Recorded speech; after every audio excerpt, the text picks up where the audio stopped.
one place I always thought about, and I just wanted to be there with you. The place that no eye has ever seen, the place that no heart has ever perceived. I had a great feeling inside of me. Assalamualaikum warahmatullahi wabarakatuh. Hai teman-teman, apa kabar? Saya Nurul Aida Muhammad, mahasiswa Prodi PAI STEM Nusantara Kota Banda Aceh. Di sini saya akan menjelaskan mengenai taksonomi Bloom. Nah, untuk teman-teman mahasiswa pendidikan ataupun orang-orang yang berkecimpung dalam dunia pendidikan, itu mesti tahu apa itu taksonomi Bloom. Harus kita ketahui pengertian dan asal muasalnya ada taksonomi ini. Bisa saya jelaskan?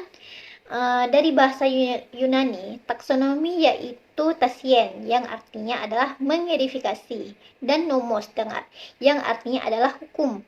Sedangkan secara umum, taksonomi ini adalah struktur yang mengedifikasi keterampilan berpikirnya seseorang dari jenjang rendah hingga jenjang yang tinggi. Selain itu, taksonomi ini dibagi menjadi 3 ranah, yaitu ranah kognitif, afektif, psikomotor. 3 ranah tersebut sangat penting dalam pembelajaran. Namun di antara ketiga ini, ranah kognitiflah yang sering dipakai.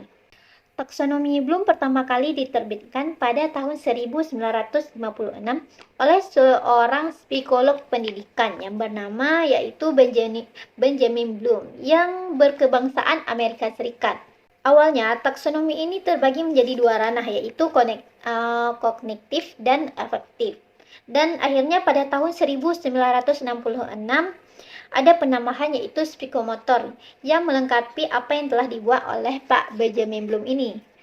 Lalu di sini saya hanya akan menjelaskan ranah kognitif lebih luas. Namun sebelum itu saya akan memberitahukan perbedaan antara 3 ranah ini, ranah kognitif, afektif, dan psikomotor. Yang pertama adalah kognitif.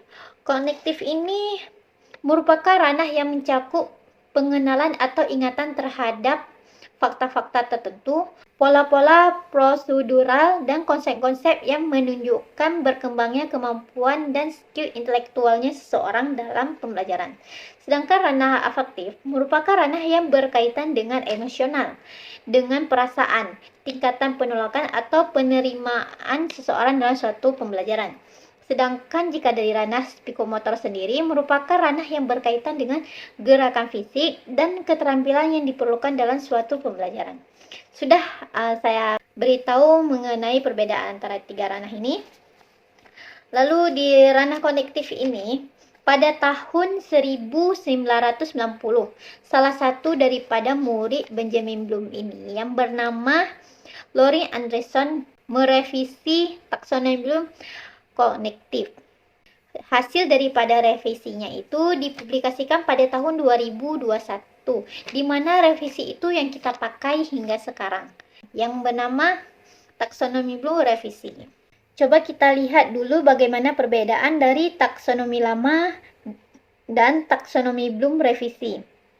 Jadi perbedaannya itu tidak terlalu banyak, hanya beberapa saja. Coba kita lihat di sini perbedaan taksonomi lama dan taksonomi revisi. Di C1 pada taksonomi Bloom lama itu adalah pengetahuan, sedangkan di taksonomi Bloom revisi menjadi mengetahui. Dan di C2 daripada taksonomi Bloom lama itu adalah pemahaman, sedangkan di taksonomi revisi menjadi memahami.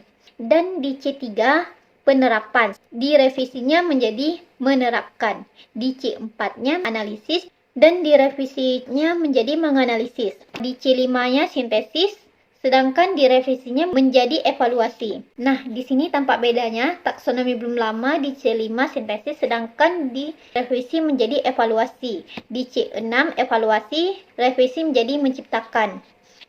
Jadi perbedaannya itu hanya di C5 dan C6. Yang awalnya di C lama itu evaluasi di C6, tapi di revisi menjadi ke C5. Sudah kita lihat perbedaan antara taksonomi Bloom lama dan taksonomi Bloom revisi. Jadi saya akan menjelaskan dan memberi contoh ranah kognitif dari C1 hingga C6. Yang pertama adalah C1. Yang C1 itu adalah mengetahui. Mengetahui merupakan salah satu kemampuan seorang dalam hal yang sudah pernah diketahui dan digunakan kembali. Di mana yang mengetahui ini merupakan dasar dari semua, yang ini adalah pondasi semua. Jadi mengetahui ini bisa didapatkan dari melihat, membaca. Kalau jika kita lihat dari kata operasionalnya, yaitu seperti mengutip, menyebutkan, menjelaskan, menggambarkan, membilangkan, mendaftarkan, dan sebagainya.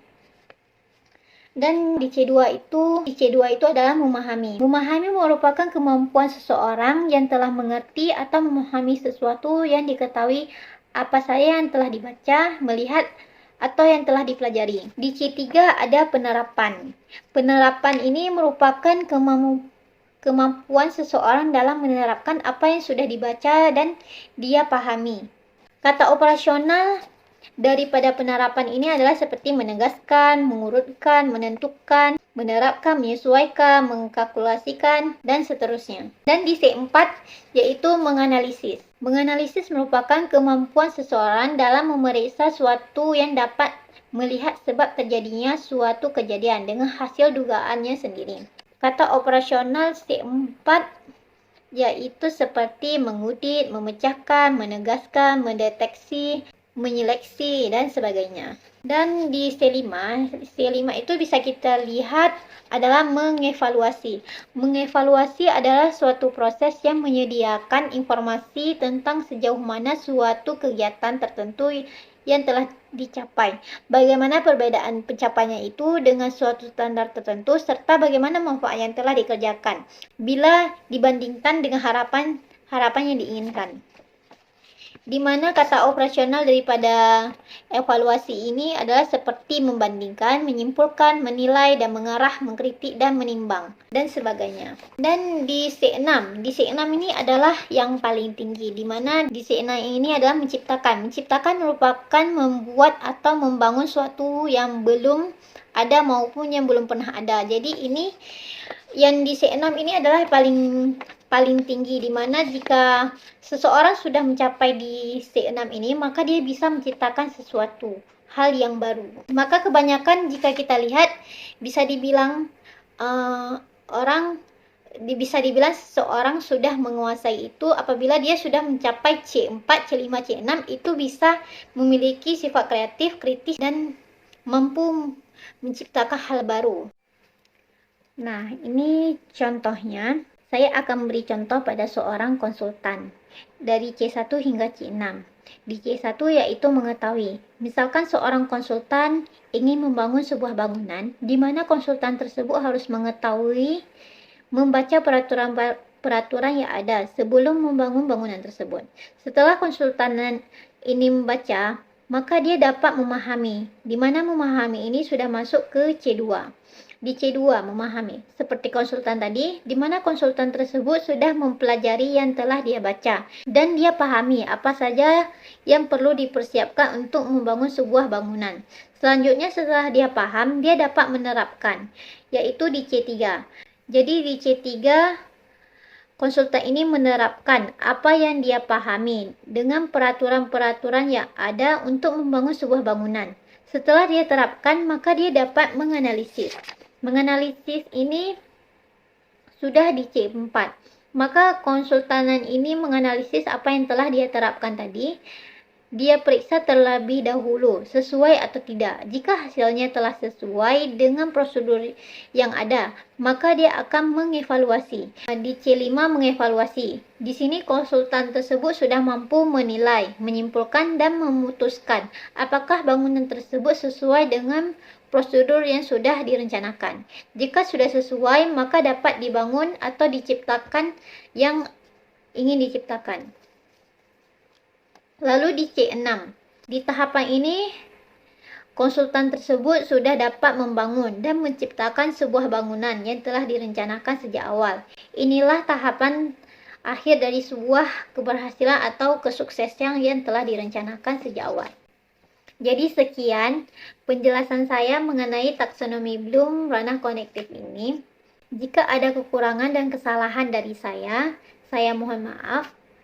Dan untuk teman-teman ada saran dan masukan, bisa diberi komen di bawah.